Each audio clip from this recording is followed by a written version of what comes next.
Hello guys, ഇന്ന് ഞാനൊരു ചെറിയ വീഡിയോ ആയിട്ടാണ് വരുന്നത്. അപ്പോൾ അതാ ഇന്ന് സ്റ്റഡി ടേബിളിലേക്കായി EVS നോട്ട്ബുക്ക് എടുത്തു കേട്ടോ. EVS നോട്ട്ബുക്ക് ആദ്യമായിട്ടാണ് എഴുതാൻ തുടങ്ങുന്നത്.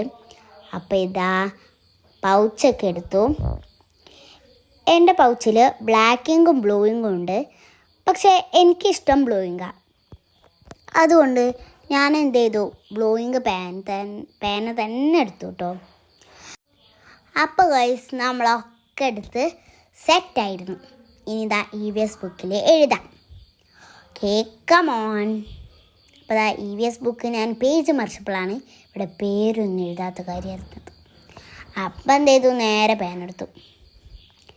എന്നിട്ടോ ഇതാ നമ്മൾ ഋതു എന്ന് പേരെഴുതിട്ടോ. എന്നുവെച്ചാൽ ഋതുനന്ദ ഫുൾ നെയിം ആണെങ്കിൽ അവിടെ കൊള്ളൂല, അതിനാൽ ഞാൻ ഋതു എന്ന് മാത്രമേ എഴുതിയിട്ടുള്ളൂ. പിന്നെ അടുത്തത് ക്ലാസ് ആയിരുന്നു. ക്ലാസ് ഞാൻ 4ാം ക്ലാസ് എഴുതി. പിന്നെ ഡിവിഷൻ A എഴുതി.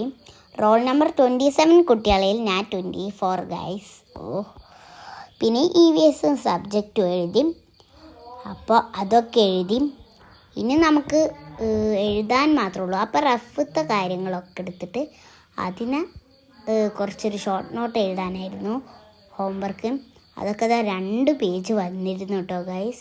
എന്ന് വെച്ചാൽ ഒന്ന് ഹോമിൻ്റെ ഷോർട്ട് നോട്ട്, ഒന്ന് സ്കൂളിൻ്റെന്ന്.